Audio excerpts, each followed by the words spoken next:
à 12h10 au palais de la présidence de la République, sous la présidence de son Excellence M. Alassane Ouattara, président de la République, chef d'État. L'ordre du jour de cette réunion comportait les points suivants. A. Ordonnances et décrets. B. Mesures individuelles. C. Présentation de communication. D. Divers. A. Ordonnances et décrets. Au titre du ministère des Mines, du Pétrole et de l'Énergie, sur présentation du ministre, le président de la République a signé 2 ordonnances et 2 décrets portant légalisation de régimes fiscaux et douaniers, d'une part de l'avenant numéro 6 à la Convention pour la construction, l'exploitation et le transfert de propriété d'une centrale thermique de production d'électricité Cyprel, et d'autre part de l'avenant numéro 3 à la Convention de concession pour le développement d'une centrale électrique au gaz naturel Azito. Ces mesures générales permettront de faire face à la forte demande en énergie électrique au plan national et régional. Les capacités des centrales Cyprel et Azito seront ainsi augmentées respectivement de 220 et 140 MW pour des investissements de l'ordre de 177 et 208 milliards de francs CFA réalisés sous la forme de BOOT.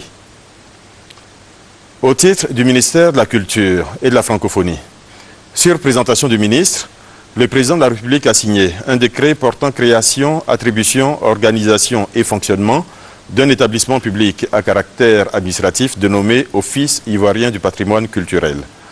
Cet office national, recommandé par l'UNESCO, aura pour mission de coordonner au plan national les activités de conservation et de valorisation des sites et monuments, ce qui facilitera la mobilisation de ressources, la promotion culturelle, touristique et commerciale des biens concernés, la possibilité de recevoir des dons et subventions, ainsi que celle de contracter avec des opérateurs culturels, scientifiques, économiques ou touristiques. B. Mesures individuelles.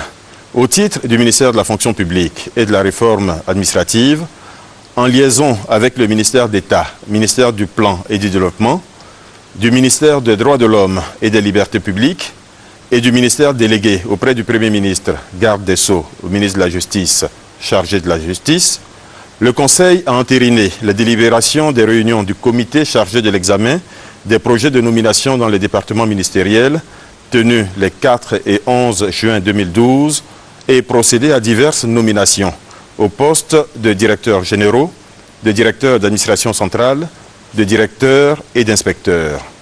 Le détail de ces nominations figurera à la version écrite du présent communiqué. C. Communication.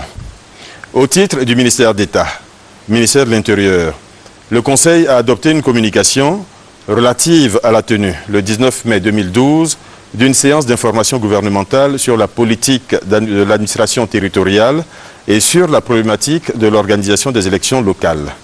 Au cours de cette séance, le ministre d'État, ministre de l'Intérieur, a instruit les membres du gouvernement sur la nouvelle politique de l'administration du territoire conformément aux objectifs définis par le président de la République et a exposé les grands axes et actions entrepris dans le cadre de l'organisation des prochaines élections locales. Les principales décisions et recommandations retenues à l'issue de cette séance d'information sont les suivantes. Poursuivre et achever le bilan de la décentralisation en cours d'élaboration.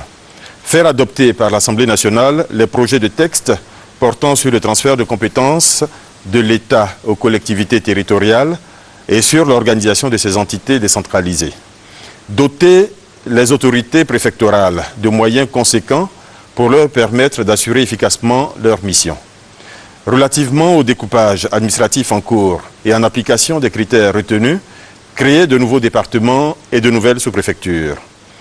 Créer de nouvelles communes à partir des circonscriptions administratives sous-préfectorales existantes et y ajouter les localités remplissant les conditions d'érection en entités décentralisées communales. Envisager une communalisation à long terme de l'ensemble du territoire national. 2. Au titre du ministère d'État, ministère des Affaires étrangères, le Conseil a adopté une communication relative au compte-rendu de la réunion des ministres des Affaires étrangères des pays membres du mouvement des non-alignés tenue à Sharm el-Sheikh, Égypte, le 9 et 10 mai 2012, dans le cadre des préparatifs du 17e sommet des pays non alignés prévu du 28 au 30 août 2012 à Téhéran, en Iran. À l'occasion de cette réunion, une attention particulière a été accordée à deux résolutions phares adoptées par le groupe des 77 plus la Chine lors de la conférence tenue en 2008 à Yamoussoukro. Il s'agit de la création d'une banque régionale d'investissement des pays du Sud avec pour capitale Yamoussoukro et l'institution par les pays membres d'un fonds pour le développement et l'assistance humanitaire. Au titre du ministère d'État, le ministère de l'Emploi, des Affaires sociales et de la Solidarité, le Conseil a adopté deux communications. La première communication est relative à l'institution d'une enquête annuelle sur l'emploi en Côte d'Ivoire en vue de permettre la production régulière de statistiques et d'indicateurs, ce qui facilitera l'évaluation des progrès réalisés dans la mise en œuvre des initiatives du gouvernement en matière de création d'emplois et la réalisation de l'ambitieux programme du président de la République qui prévoit la création d'1 million d'emplois avant le terme de son mandat. La seconde communication est relative à l'institution d'une enquête biannuelle sur le secteur informel urbain en Côte d'Ivoire qui n'a cessé de se développer depuis les années 80 et dont la contribution à la création d'emplois et de ressources pour l'État exige une meilleure connaissance et compréhension de ses caractéristiques. Le Conseil a autorisé l'inscription de coûts correspondants au budget des années 2013 et 2014. Au titre du ministère de l'Agriculture, le Conseil a adopté trois communications. La première communication est relative à la maladie du Swollen-Shoot du cacaoyer en Côte d'Ivoire. Cette maladie constitue, avec celle de la pourriture brune des cabosses, les principales menaces biologiques du verger ivoirien du cacao. La souche virale du Swollen-Shoot peut entraîner une baisse de rendement de 25% dès la première année et la mort du cacaoyer entre 3 et 5 ans, pendant que les premières études faites indiquent un taux de prévalence moyen de 12% en Côte d'Ivoire, avec des pointes pouvant aller jusqu'à 60% dans certaines régions. Le Conseil a autorisé le ministère de l'Agriculture à engager une large formation des acteurs concernés par cette maladie et ses conséquences, de même que le ministère de l'Économie et des Finances a recherché les financements nécessaires, environ 46 milliards de francs CFA, auprès des partenaires de la filière et des partenaires au développement de l'État de Côte d'Ivoire. Le Conseil a autorisé par la même occasion le Conseil du café-cacao à faire de la lutte contre la maladie du Swollen-Shoot une priorité dans le cadre de la plateforme du partenariat public-privé et à l'inscrire au nombre des thèmes des conférences scientifiques internationales, d'échanges d'expériences et de stratégies.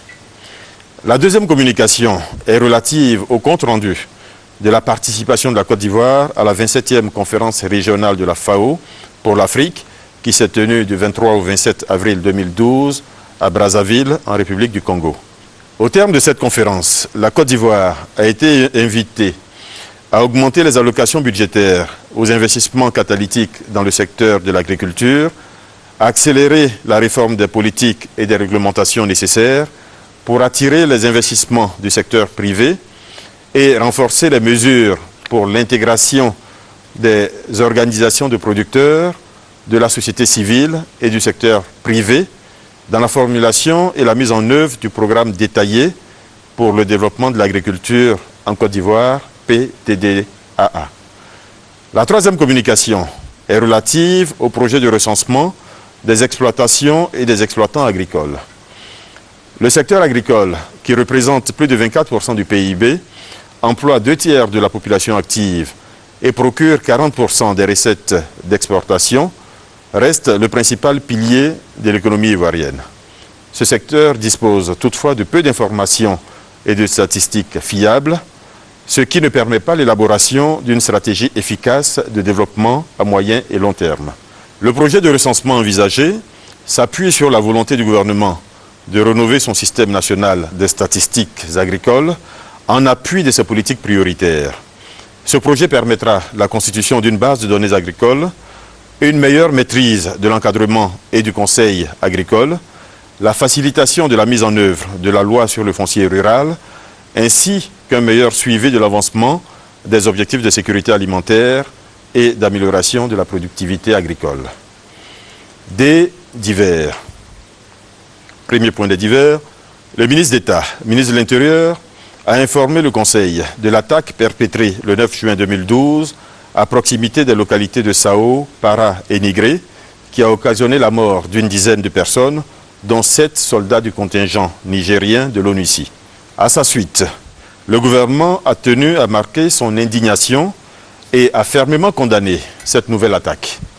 Le gouvernement tient à exprimer aux populations civiles ses profonds regrets, salue la mémoire de toutes les victimes de cette attaque et compatit à la douleur des familles éplorées ainsi que des blessés civils et militaires. Le gouvernement affirme enfin qu'il prendra toutes les mesures nécessaires pour mettre un terme aux agissements des auteurs et des instigateurs de ces attaques. Deuxièmement, suite aux attaques perpétrées contre les populations civiles et militaires dans l'ouest du pays, le ministre d'État, ministre des Affaires étrangères, a informé le Conseil de la tenue ce mercredi 13 juin 2012 d'une réunion des ministres libériens et ivoiriens en charge des affaires étrangères, de la défense, de la sécurité intérieure, de la justice, ainsi que des commandements militaires des deux pays et des opérations des Nations Unies, MINUL et ONUCI. Cette rencontre permettra d'examiner la situation sécuritaire le long de la frontière ivoiro-libérienne et de prendre toutes les mesures devant permettre une sécurisation rapide de cette zone. Fait à Abidjan le 13 juin 2012. Je vous remercie.